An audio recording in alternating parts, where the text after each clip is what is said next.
What's up guys, this is Teddy. Welcome to my YouTube channel.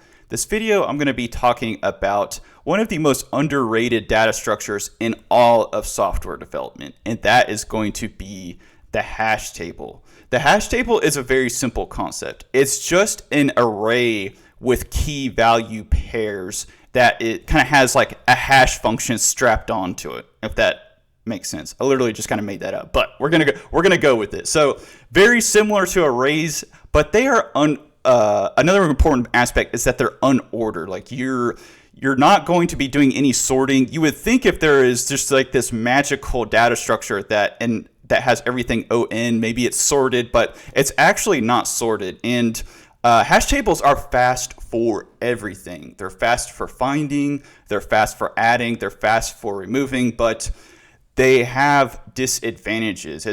It's almost kind of like one of those data structures like, well, if it's just fast and everything, why don't we just use hash tables for everything?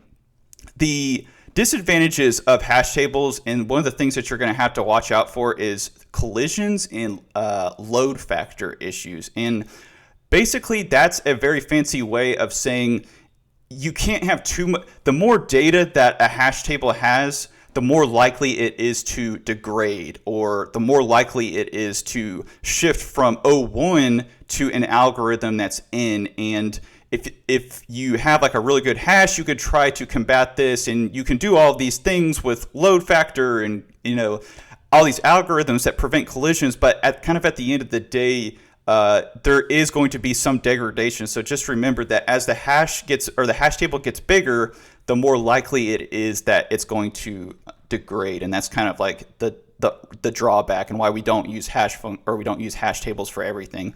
And a hash table is a pretty simple concept once you get used to it. It's kind of confusing at first. So what you're going to do is so let's just say you are a person who's going to add a name into a hash table. What's going to happen is you're going to insert it. It's going to be run through a hash function, and then it's going to be inserted into an array. And this kind of doesn't really do like a hash table justice. Right here, what you're more likely going to do is, this is like a phone book analogy. So more likely is you're going to have like a set up here, and you're going to have a function, and then you're going to put the key, which is going to be James. I'm sorry, the spelling's a little off here, but bear with me. And then in the analogy down here, there's a phone number. So we're going to have, the 555 phone number. And these graphs don't really explain that for some reason. That's kind of what throws a lot of people off, and what threw me off a lot about learning hash tables is that they have this array here, but they don't really explain that both of these are being inserted at the same time. So you would have the set right here, and it's going to go in, and you're going to also have the phone number as well when you actually do the set. And that's going to be run through the key is going to be run through the hash, and the actual phone number or whatever you're storing, it's just going to be stored as it is. You're not going to hash the name. And we're going to be building a phone book too. So if this is making not a lot of sense to you right now, just kind of bear with me for a little bit. Also, shout out to the photo Khalil Stemler. He made this photo right here, and it's really good. And he also has a really good blog post on hash tables as well too that I learned a lot from. So make sure to check out his blog. So why do we even use hash tables over an array besides a lot of the functionality? Another reason that we use hash tables over array is that whenever you're grabbing stuff from an array, you have to basically, you would have an array and you would have that. But with a hash table, you can actually grab stuff by its name. Like if there was a value in here that was tied to if my name was tied to a phone number, I could just put my name right here and I could be able to grab it. Or in this case, let's just say we had a Pokemon data structure. You would be able to either grab the data by the actual Pokemon, you could grab the data by the Pokédex number, and I've got an example right here, and then you would be able to get the Pokemon, like this one would be Charmander, I think Charmander's number 3. but you get more flexibility in how you can grab stuff, and you can grab stuff by its actual name as opposed to just having to insert zeros. On top of all of the other aspects too, like it's really fast to find stuff, add stuff, and delete stuff from. And in C#, there's a lot of confusion about the built-in data structures. When I actually first started learning about hash, when I worked in like a production environment and I saw hash tables and I saw data structures with key value pairs, I used to think that key value pair was like the actual data structure, but dictionary is the actual data structure. It's built on top of a hash table, and key value pair is the element within the hash table. And they're sometimes called in an associative array. If you ever see associative array, that's code word for hash table, and also dictionary in C# is code word for hash table as well too. And that's similar in various other programming languages like Python. So what's this hash thing, and why do we even, I mentioned before that there's a hash function kind of strapped on to this data structure, and what you want to do is go to this MD5 hash generator and just type in something here. You don't have to if you don't want to, but I'm going to anyway. And I'm just going to put my name here. And whenever you hash something, what you're going to get back is a number. And this makes a lot of sense. So let's just say you had an array and you were trying to find a value, but you didn't know that I put my name here. Like, let's just say you didn't know that I put my name here. Like, how would you be able, could you reverse this? No, you could maybe, and that would be very difficult. But what's really going to happen is the reason why they have this is because once you plug this into the hash, it's going to spit out this number. And the only way that you can find that piece of data ever again is if you input this. So the only way that you would ever be able to find, if my name were in an array or if my name was in a hash table, you wouldn't be able to reverse engineer this. You would have to input this into the part right here, or you would have to input this into the function like that. And then it's going to generate the hash and it's going to store it in an array. And the only way that you could retrieve it is if you knew my name or you knew the person or the piece of data that you are trying to find. You're never going to be able to reverse a hash unless you're doing something sketchy or you're a hacker, and there's all different types of ways around it. Let's just be honest. But for the normal rational person that's just looking at a hash is not going to be able to reverse engineer it. And the only way that you would be able to actually get that value is if you knew how the hash worked or if you knew the actual value that you were trying to retrieve. And it kind of makes sense. And that's kind of the reason that we have hashes and why hashes actually exist. There's a term in computer programming called deterministic, and it means the same output yields the same input. So if I just were to erase this, like let's just look at this and let's just refresh the page. And if we were to just go back and enter my name again, and we were to generate this hash, it's the same exact hash. And that's kind of the whole entire idea of deterministic. It's always going to generate a value that has the same exact amount of numbers. And if we do this for let's just say I put Teddy2 in here, it's going to be a totally different hash, but it's still going to be the same amount. And if I were to refresh the page and redo this, I would get the same exact number. And it's sort of a little difficult to kind of comprehend, but just bear with me for a little bit and think of it almost as like an address locator. Think of a hash as like an address locator, and the hash is assigning the address. And if you want the address, or if you want to go to the location, you have to put the address in order to find it. So now let's actually start coding this. And once we start coding it, I think you'll learn a lot about how this actually works and kind of what's going on behind the scenes. So we're just going to go in here. Also, this is going to be very simple. I haven't talked about collisions yet, and we're going to have to talk about collisions because hash collisions are going to be a very important part in understanding how hashes work. And I'm going to show you here in a second like why we have hash collisions, and I'm going to do it in a debugger so you can actually see it and you can actually understand like really what's going on. So we're going to go in here, we're going to type in hash table. Let's go here, and we're going to create our very first hash table. So hash table, just create a simple class. You can leave that internal if you want to, it doesn't matter. Then we're going to go over here and we're going to create our very first prop, and we're going to initialize in an array, a string array. And if you want to, you could put like an object in here. You could make this a hash table of ints. You could make it a hash table of any type of object that you want to. But for my case, we're just going to be building a nice little phone book hash table. And that's really representative of how hash tables work. And you can change it however you like to if you want. But if you don't, that's also okay too. All right, so we're going to go in here, and then we're just going to new up an array, just as we always do, and we're going to give it 10.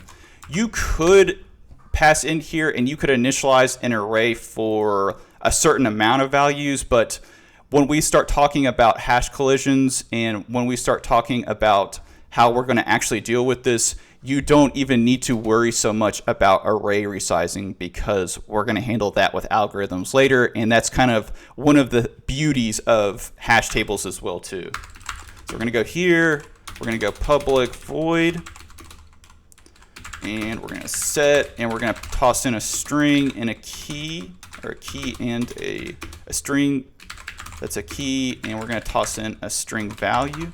Then we're going to just go in here and set our first piece of state. And we're going to say hashed key. And we're going to go in here and actually hash it.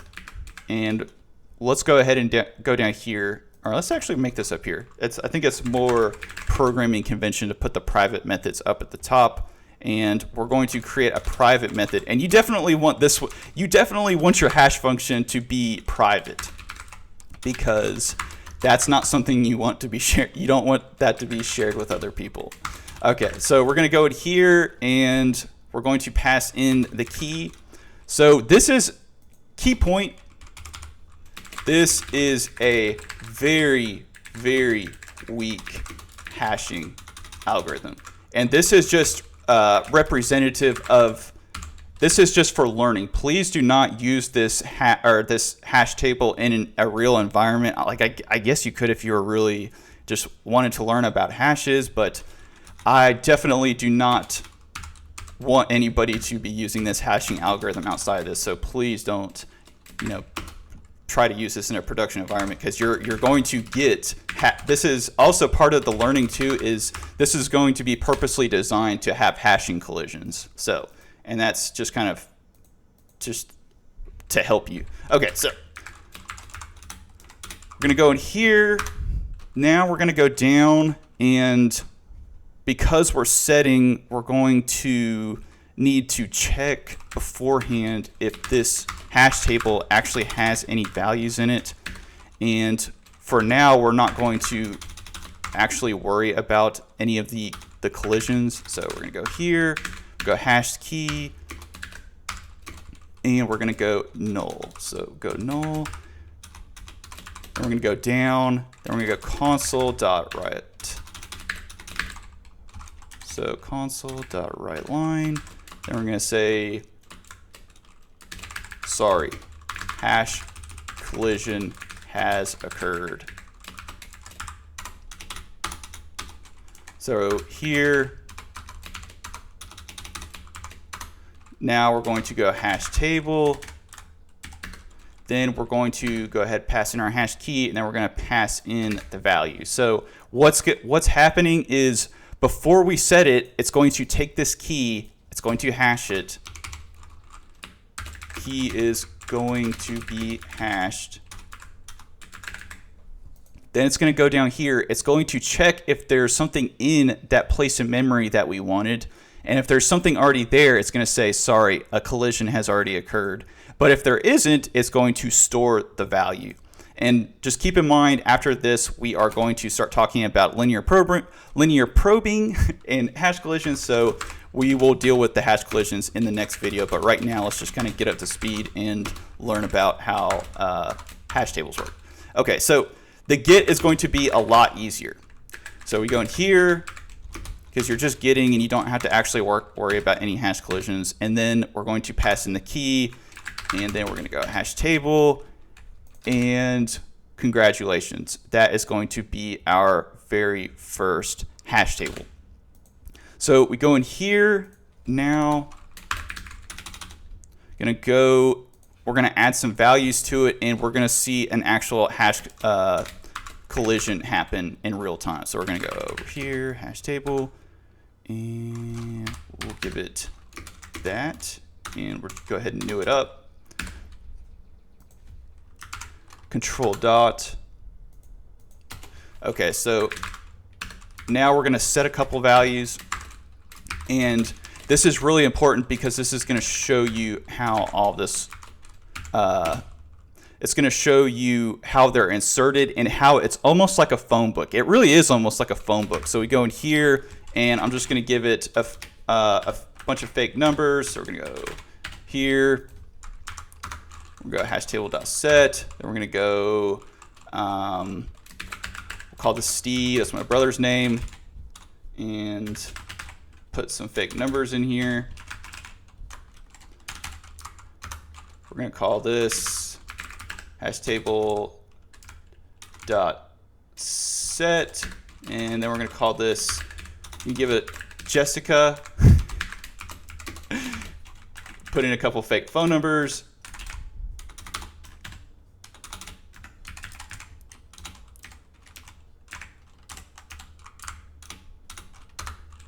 Okay, and let me see here. Hash table dot set is equal to, let me see here, Sarah, then to put in a fake phone number, and let's just put in one more for good measure, because we would definitely want to see a hash collision. All right, so Jennifer.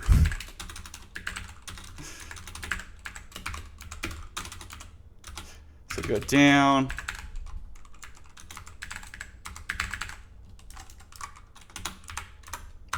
Okay, then we're gonna console.writeLine, and we're gonna go get all these. So we're gonna go get, so hash table dot get.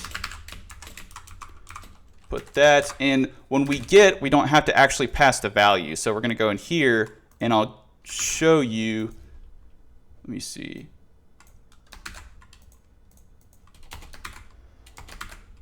So 1, 2, 3, 4, 5. 1, 2, 3, 4, 5. Okay. Then we're going to go ahead and we're going to get all these. We're going to paste. Paste. No.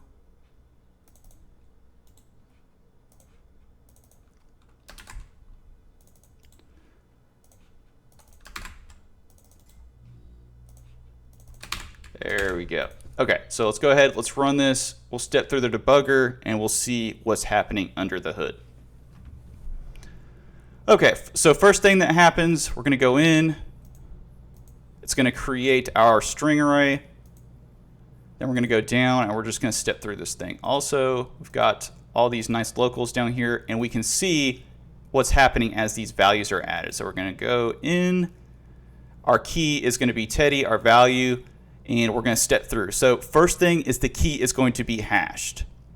And what's going to happen is it's going to have this modulus, and the modulus is going to make sure that we are not going over our array length, if that makes sense. So if we didn't have this modulus here, what would happen is that you would the array would always be over. So you don't really even have to know much about moduluses. If I'm assuming if you're already thus far in this course, you probably already know like how modulus works, but the modulus is just there to keep the value from going over the value of the array.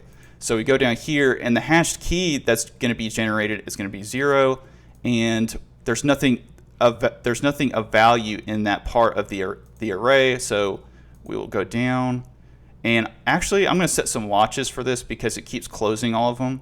And I'm going to clear, and I'm going to go in here. I'm going to add a watch. I'm going to add a watch to this hash table, and let's see.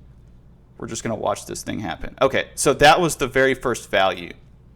And what happened is that the hash key is going to generate a 5. And the 5 is going to be inserted at that place in memory. And when we go get the value, I'll show you exactly what happens. So we're going to go in here. It's going to generate that hashed key. It's going to generate the hash. It's going to go down. And sorry, a hash collision has occurred. So what has happened is when we generated that hash, it has the same value as that 5. And when we go down, it's not going to be able to be inserted because when it tried to insert it, there was already a value inside of there. And that's how an actual hash collision works. So same thing. It's going to go through. No hash collision occurred, and this one was inserted at 7. So we're going to go down. It's going to try to add the next one. It's going to keep going, and hash key, and now it's at 4. So now we're going to go do the last value that we're trying to insert, and it's going to insert it. So now it's just going to go through and grab them, and we'll go through the next one. So first things first, it's going to go into the get. It's going to go into the get function. What's going to happen is it's going to hash the key that you passed in. So if you notice on each and every single one of these, it's going in, it's hashing every single time because, like I said, when we had the MD5 generator, when I showed you guys that website with the MD5 generator, it's doing the exact same thing, but an MD5 is a very complicated hash, and we could, in theory, put it into we could, in theory, make an MD5 algorithm hash for this, but it would be very difficult to kind of illustrate that for learning purposes. So just remember, each time you're getting in setting, you're hashing it, and the whole entire idea behind the hash is so that it can have a place in memory where you can insert it. And then once you actually have the key, it's going to hash it every single time, and it's going to use that generated hash key to both grab and set from the table. So it's going to pass in that, it's going to try and grab from the hash table with that hash key, and as you can see, we're still grabbing all the values that were actually able to be inserted without collisions. And you can see those values right here, and you can see, sorry, hash collision has occurred. And in the next video, we're going to talk more about hash collisions, and I'm going to show you linear probing, and that will be pretty much it for hashing algorithms. Anyway, I hope that you guys enjoyed this. If you did, make sure to hit that like button, make sure to hit that subscribe button, and as always, thank you for watching.